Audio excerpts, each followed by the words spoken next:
Okay, so we've talked about water, we've talked about the malt extract, and now let's talk about our third ingredient, the hops. The hops. The hops. We just happen to have some. We just have some right here. The magic of television. That's right. This is pelletized hops right here. You can see it looks kind of like rabbit food, but you get some mighty bitter-faced rabbits if they try to eat that. That is 1.5 ounces of Northern Brewers hops.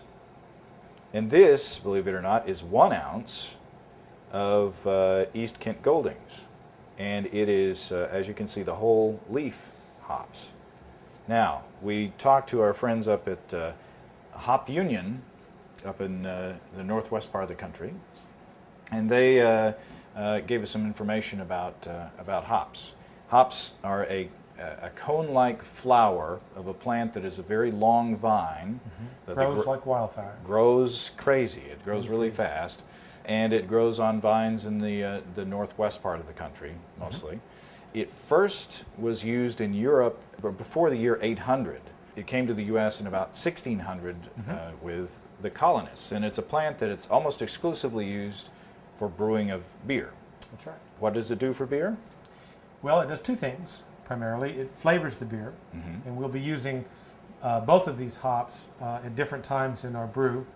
So we use it to make the beer bitter, a little bit bitter. That's a good thing. That's right. We use it to flavor the beer additionally, and then at the very end we'll use a third hop to give it just, it's called a hop bouquet. So it's all flavor though, don't misunderstand me. The other thing that it does that it was traditionally used for is a preservative. That's right. So, for example, India Pale Ale, which is a very popular style, you can get it at any brew pub. Virtually, they all make an IPA. It was made that way with a lot of hops in it because the beer had to be brought from England and taken to India. So it was an India Pale Ale. And because it was made with a lot of hops, it is hoppy, or it is bitter.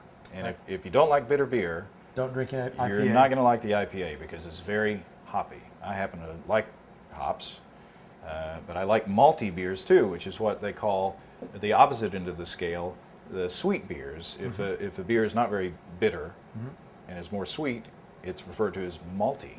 So you can impress your beer connoisseur friends by saying, this beer is really malty. But they also, in addition to adding flavor and aroma and serving as a preservative, it also aids in head retention. That's right.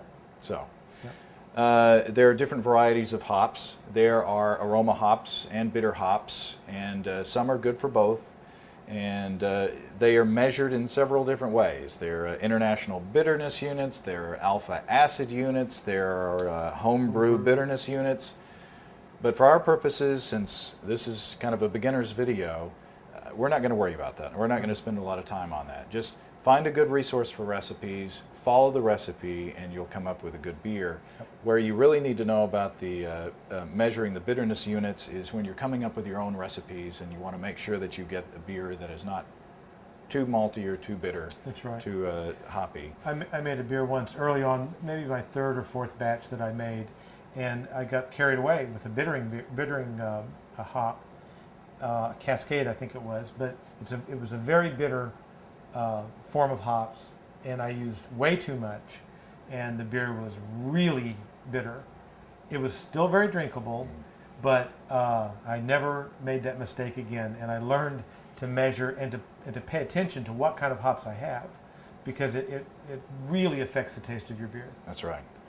Now, Steve referred to earlier, there are 3 basic times when you can add hops to the beer.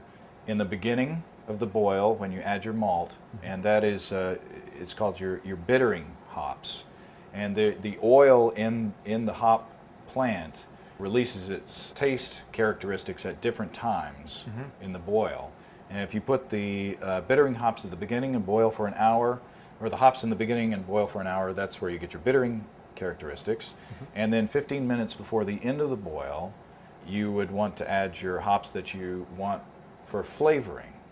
So you have the bitterness, you have a flavoring, and then just a couple minutes, maybe 5 minutes before the end of the boil, you would add hops for the aroma. That's right. It's a little like making spaghetti sauce or soup or something like that.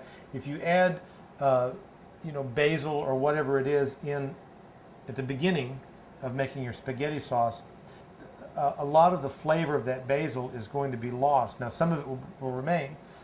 It's the same thing here. So, when you get to the end of your spaghetti sauce, you take some basil and you crush it up and you put it in your sauce, or you even put it over the plate when you serve it as fresh. And that is the same parallel to the way that we're hopping this beer. So it's the same herb. I mean, this is an herb. You had the same herb at 3 different stages, but it's doing 3 different things, even though it's the same exact ingredient.